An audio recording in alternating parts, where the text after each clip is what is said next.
Hello, shalom. Thank you for joining me again.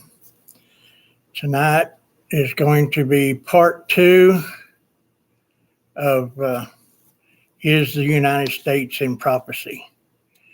If you did not see part one, you're coming in on the middle of it and you may not be able to figure out exactly what's going on. So now I get started. Throughout history, most nations or empires have fallen within 250 to less than 300 years. This average is not varied over 3,000 years. Here's a list of nations and empires that are no longer great.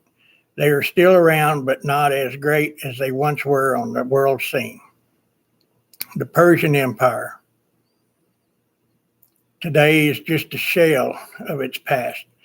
The Roman Empire, like I said in part one, yes, it really did burn. The Byzantine Empire is now officially Christian. The Arab Empire is now Muhammad's followers. The Spanish Empire, how the mighty have fallen. The Ottoman Empire, winners and losers. The British Empire, from Orthodox to communism. We can, of course, nowadays add a couple more. The Empire of Japan, Germany. They didn't last but about 250 years. Now, the question is, United States. If we're basing this 250 to 300 years on how long they survived as an empire or a nation, the United States was born on July 4th, 1776. Got news for you people, if you haven't really thought about it. We've got 4 years left before our 250th birthday. We have been in numerous wars around the world. The government has done the same thing these other governments that have already fallen have done.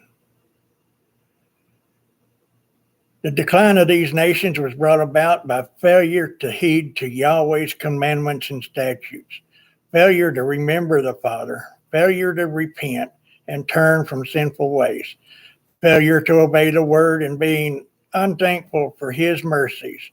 More reasons, open borders, enemy inside our borders, and last but not least, government corruption.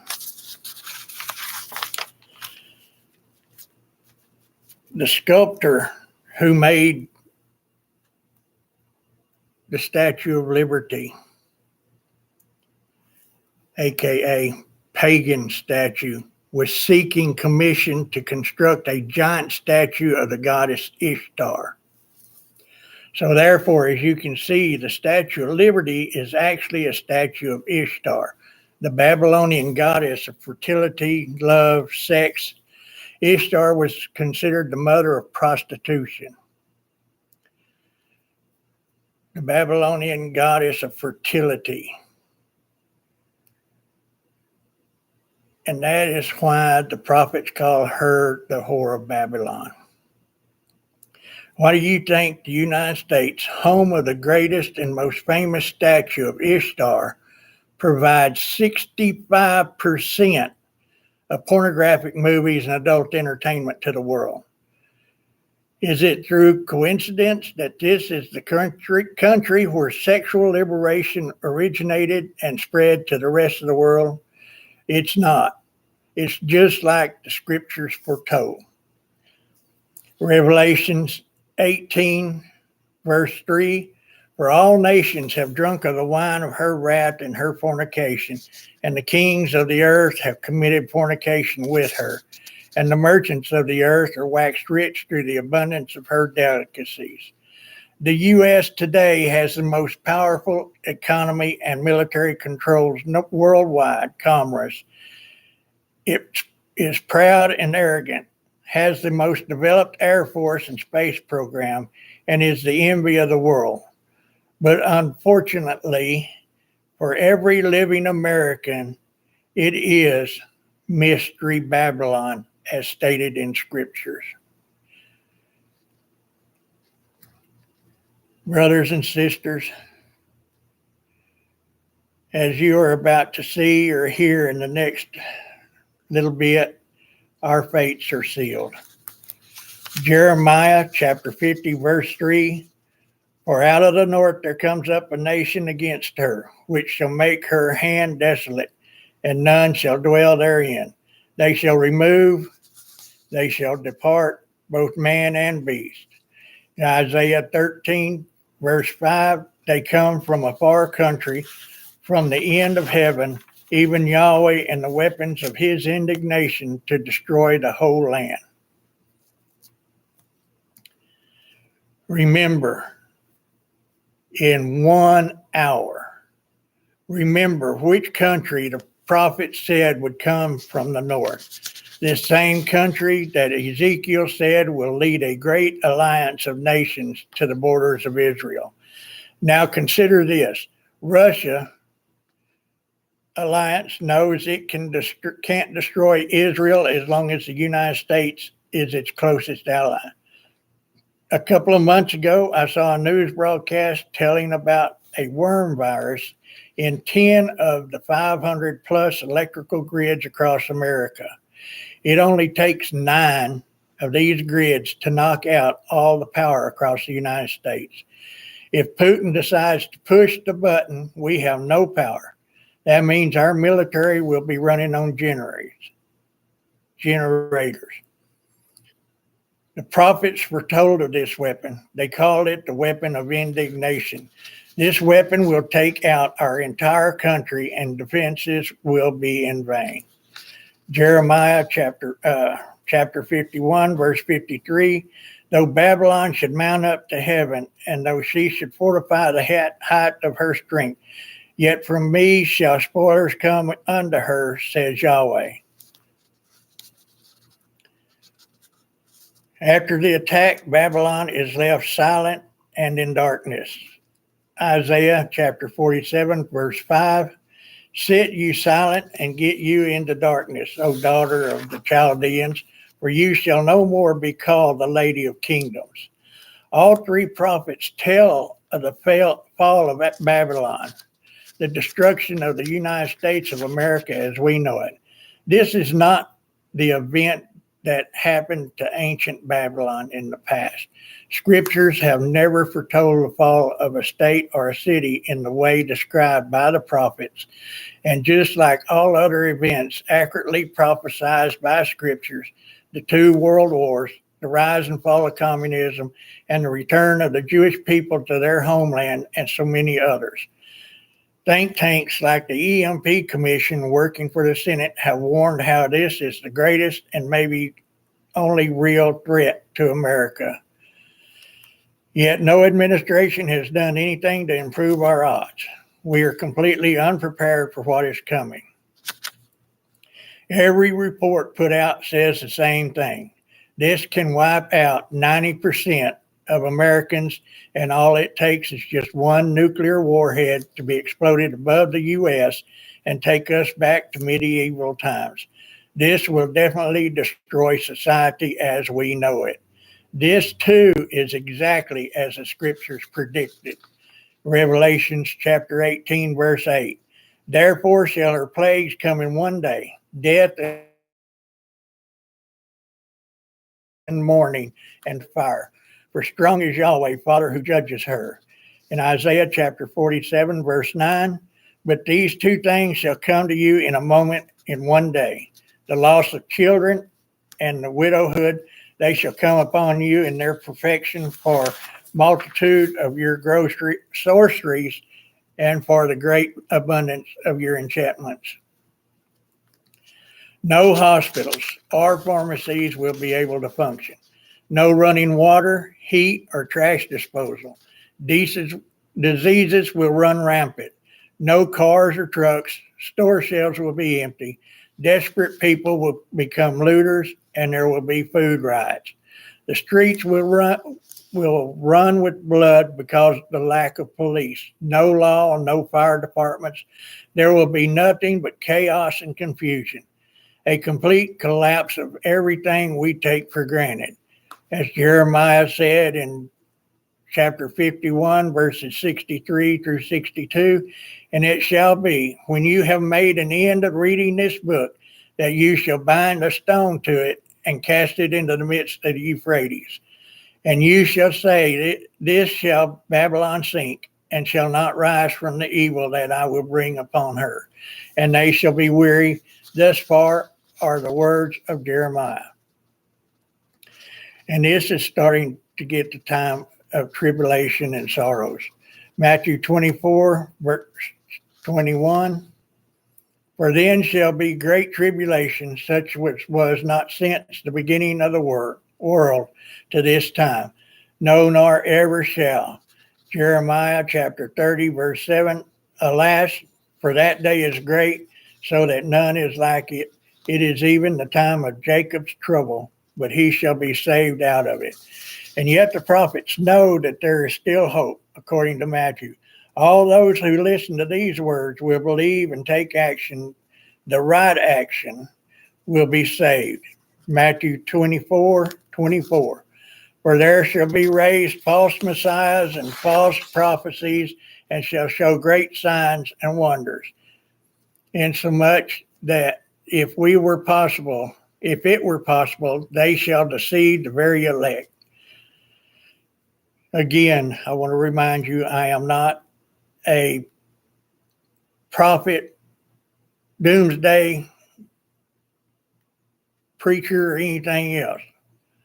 Revelations 13:12, and he exercised all the power of the first beast before him, and caused the earth and them which dwell therein to worship the first beast, whose deadly wound was healed. This message couldn't be any clearer. The warnings are there so that only the ones who believe in the words and warnings of Yahweh's commands and prepare shall be saved. Okay, looking back to part 1, we've got 3 things mentioned in Scripture. 4 things. 1, we are surrounded by water. 2, we have the largest import-export business. 3, we have the statue of Ishtar standing on the water in New York Harbor. And 4, the rulers of the king are the UN in New York. That's the 4 things that makes America Mystery Babylon. And we know what is coming now. It's all in scriptures. The description of the statue, the description of the country that rules the kings. I don't know how else to put it, people. It's time to wake up. The conclusion is now. The question is here. Is America found in prophecies? Yes, America is in prophecies called Mystery Babylon, because during the prophet's time, they knew not of the new world. It's interesting to see that a number of nations are mentioned in scriptures that will be active in the last days. For instance, Libya, Persia, modern-day Iran and Iraq, Ethiopia, maybe China and Russia, and most important, Israel. One nation is absent, that is the United States of America. Sure, there are some researchers that say read between the lines to find the U.S. Where are we? Why are we not mentioned in the end of times? I'm going to give you those 3 answers. Here are three plausible answers. One, maybe we have already been decimated by a nuclear attack or an EMP, where we can't go to Israel's defense because we have no power. I know it's a scary scenario and one we hope not to see, but we cannot rule it out. The possibilities have never been greater. Number two, Rome was once the reigning superpower on earth. They had the most powerful military anywhere. But before Rome collapsed externally, it collapsed internally because of government corruption and spreading their military around the world at that time. Can anyone see the same thing going on here in the United States at this time? National debt, government's uncontrolled spending, worsening recession, on and on and on. Or could we just simply decline as a world power because our country becomes more secular, systematically eliminating Yahweh and the Bible from our education system, our courts, and the arts? We will begin to reap the inevitable results of sin. Our laws are all man-made. No longer do we listen or read the laws of Yahweh. Yet witnesses in court have to place their hand on the Bible and swear to tell the truth. That's no longer true either. They don't put their hand on the Bible and swear to tell the truth.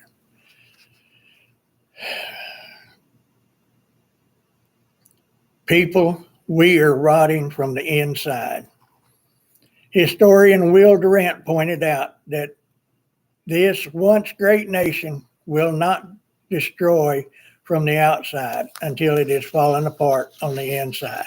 We can see this happening with our own eyes, such as all the corruption in our government now. We can see the decay today. Proverbs chapter 14, verse 34, righteousness exalts a nation, but sin is a reproach to any people.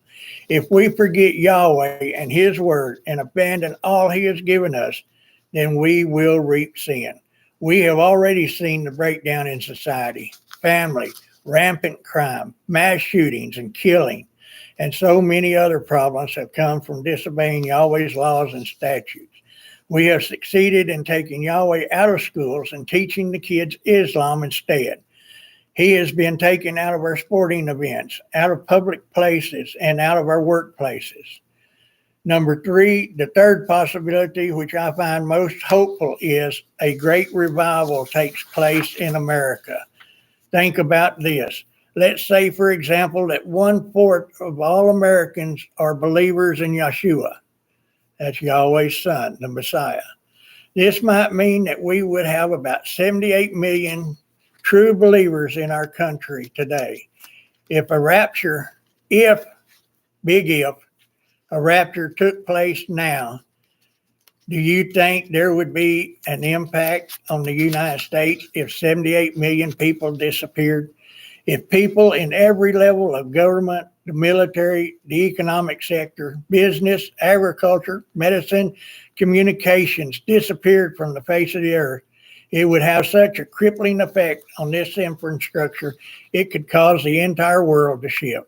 This could be the scenario for the U.S. in the last days. That is what we need in our country today. We need to pray for our country now.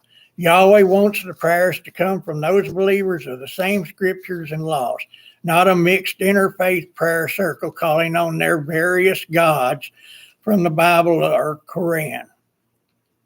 America's only hope is to turn back to the true and living Father, the Father of Abraham, Isaac, and Jacob, the Father who gave us his words as a revelation of who he is. Yahweh, who loved so much that he gave his only son, Yeshua Messiah, to die on the stake in your place. This is the Father that was called upon when we first founded the United States. Our nation was founded on biblical principles. There is no question that Christianity was a major role in the founding of this nation, and it is a major part of our heritage as evidenced by the fact that Americans are turning back to Yahweh's word in times of crisis. We need to call upon him and get right with him. This is our only course of action. What scriptures really says about the United States, America is very evil and it will be punished by Yahweh. It is so wicked that not only do unbelievers like the demons, excuse me, but many people who profess JC do as well. But of course, these are only pretend Christians. Homosexuality is acceptable. Tattoos, yoga, sensuality in churches, and more would have given people heart attacks 50 years ago. Why are true believers starting to look at the world today? Because we are warned these things would be coming. America is filled with many false religions, according to Fritz Cherry, author of Bible verses about Mormonism, Jehovah's Witnesses, Hinduism, Catholicism, and many more. They are taking Yahweh out of schools to exchange for evil, such as Islamism. Boy, that's a rough one. Instead of scriptures. This is one reason parents are choosing to homeschool their kids. America knows Yahweh is real, but they hate him so much they push the same blasphemy like evolution as does the Church of Rome, especially those who have attended and graduated seminary. They know the true name of the Father and the Son. They know his laws. They know everything there is to know, but they do not teach it in their churches. They spout lies from behind that podium. They do not tell the truth of what is in scriptures. They'll give you 2 or 3 feel-good verses, pat you on the back, take your money, and you're through for the day. They got to get home and watch the football game.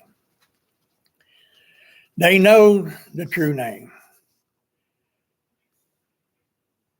Only what Rome says they can. If the churches in America were to teach the true scriptures, they wouldn't have a ministry. Many mockers will have the greatest fear on their deathbeds, and Yahweh will have the last laugh. While other countries are in poverty, America is spoiled, deceitful, and rotten to the core. America is increasing in abortions, or was until recently. Homosexuality, pornography, sensuality, gambling, debauchery, pride, greed, feminism, legalizing marijuana, drunkenness, devilish music, adultery, witchcraft, idolatry, and on and on and on. Well, you get the point. America is prideful about these things and boasts about our wickedness. We say we need more money, and our kids are running around like demons. The kids are becoming more rebellious, as in school shootings, most of all these mass shootings have been done by teenagers. And also they're becoming dumber. Jeremiah 51, verse 33, for this says Yahweh of hosts, the Father of Israel, the daughter of Babylon is like a threshing floor. It is time to thresh her. Yet a little while, and the time of her harvest shall come. This nation is compared to a threshing floor. It's a nation that has obvious divisions between good and bad people, political. It is time to thresh her. Yet a little while, and the time of her harvest shall come. This sounds to me like it's so close. It's time to pack your lunch and get ready, or it's time to fall prone on your face and start repenting as hard as David did. I have 2 words that could reference the rapture in scriptures. Suddenly could be the reference to the rapture or post-rapture nuclear attack that takes out this nation. Number 2, shout. This too could be a reference to the rapture. Yahweh has allowed luxury, culture, and industry to run rampant. Revelations chapter 18, verse 14, and the fruits that your soul lusted after are departed from you, and all things which were dainty and goodly are departed from you, and you shall find them no more at all. Isaiah 28, verse 1. Woe to the crown of pride, to the drunkards of Ephraim, whose glorious beauty is a fading flower, which are on the head of the fat valleys of them that are overcome with wine. This nation lives in luxury and splendor with many musicians, craftsmen, mills, factories. It is a great and advanced nation allowed by Yahweh himself. From the looks of it, over the past 200 years, we have declined if the faith we once had for the word of Yahweh and the truths taught by us by the Messiah. According to Jeremiah chapter 50, verses 29 and 31, call together the archers against Babylon. All you that bend the bow, camp against it round about. Let none therefore escape. Recompense her according to her work. According to all she has done, do unto her, for she has been proud against Yahweh, against the Holy One of Israel. 31, behold, I am against you. O you most proud, says my sovereign Yahweh of hosts, for your day has come, the time that I will visit you. Population diversity, Jeremiah 50, verse 37. A sword is upon their horses and upon their chariots and upon all the mingled people that are in the midst of her. And they shall become as women. A sword is upon her treasures, and they shall be robbed. This nation is full of foreigners, illegals and legal. The scripture calls it a mingled people nation. Well, he's right on this point. We are about as mingled as we can get. A nation full of idols. Jeremiah chapter 50, verses 1 through 2. The word of Yahweh spoke against Babylon and against the land of the Chaldeans by Jeremiah the prophet. Verse 2, declare you among the nations, publish and set up a standard, publish and conceal not. Say Babylon is taken, Bel is confounded, Merodach is broken in pieces. Her idols are confounded, her images are broken in pieces. Jeremiah chapter 50, verse 38, a drought is upon her waters, and they shall be dried up, for it is a land of graven images. Have you people noticed the hotter summers, the warmer winters, the lack of rain, ponds and lakes drying up, rivers drying up? Not much to say about that. It's in scriptures. And the nations shall not flow together any more unto him. Yea, the wall of Babylon shall fall. This nation in question has a lot of images. How could Isaiah have described TV, movies, or even the internet 3,000 years ago? In any way, define idol, the United States is full of them. An idol is anything, I say anything, you put in place of Yahweh. Money, cars, sex, TV, football, pornography, self-indulgence, and so forth. These would certainly qualify as idols. Military strong, Jeremiah chapter 50, verse 23. How is the hammer of the whole earth cut asunder and broken? How has Babylon become a desolation among her nations? Jeremiah 51, verse 20. You are my battle axe and weapons of war. For with you I will break in pieces the nations, and with you I will destroy kingdoms.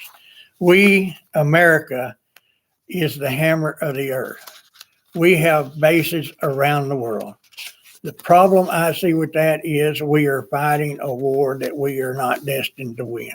The wars on different fronts was not sanctioned by Yahweh. Our men are being sacrificed for political gain, nothing else. We are the largest exporting nation. Jeremiah chapter 50, verse 26. Come against her from the utmost border, open her storehouses, cast her up as heaps, and destroy her utterly. Let nothing be left. Revelations chapter 18, verse 7. And the merchants of the earth shall weep and mourn over her, for no man buys their merchandise anymore. Even now, countries we import from are sending unclean foods and somewhat useless products. Some of our exports that can't be sold in the United States are being sold in to third world countries, such as weed killers that have been known to cause cancer and other deadly illnesses, which are illegal in the United States. We are a wealthy nation. Revelations chapter 18, verse 19. And they cast dust on their heads and cried, weeping and wailing, saying, Alas, alas, that great city wherein were made rich in all that had ships in the sea by reason of her coastlines. For in 1 hour is she made desolate. It don't take long to knock out a whole electric grid, to knock out all the power in the United States. Our electric power is so downgraded, they're not even bothering. It would take too much money, they claim, to fix it up to where it would stand up to an EMP. No, we've got telephone poles, lines leaning over, about to fall over, and they don't even want to do anything with them. And as far as electric grids, they're not going in there replacing old stuff that's been there 30, 50 years. Revelations chapter 18, verse 17. For in 1 hour, so great riches is come to naught, and every shipmaster and all the company in ships and sailors, and as many as trade by sea, stood far off. This is agriculturally abundant, wealthy, has worldwide influence, and is a large importing nation. Over the last few years, COVID has kind of slowed it down a little bit. But not much importing is coming in, and the same is happening as far as exports going out. An educated nation, we used to be a very educated nation. Jeremiah chapter 50, verse 35, a sword is upon the Chaldeans, says Yahweh, and upon the inhabitants of Babylon, and upon her princes, and upon her wise men. What I get from this verse, princes could mean our president all the way down to any and all elected officials from Washington down to state elected officials. Yahweh can show you the way to escape this coming Holocaust if you are willing. You must be willing, not merely to believe in Yahweh and his son, the Messiah, Yeshua, but to do what Yahweh commands. You must be willing to seek him in a way you have never done before. I'll repeat that again. You must be willing to seek him in any way you have ever done before. As David did, you must be willing to come out of the modern Babylon, its ideas and practices, its false religions and philosophies, and devote yourself and earnestly study and to live by every word of Yahweh. Luke chapter 4, verse 4, and Yeshua answered him, saying, it is written, that man shall not live by bread alone, but by every word of Yahweh. The choice is yours to make. May Yahweh help you to choose wisely and rightly. I believe he is saying there, you have a choice, life or death. Personally, I feel deep inside that our time is coming sooner than we expect. This nation may not be around to see its 250th birthday. Remember that I said America's 250th birthday is on July 4th, 2026. May Yahweh be with you in all your thoughts and decisions. I'll be seeing you again next week with more truth in scriptures. Shalom, and may Yahweh bless you.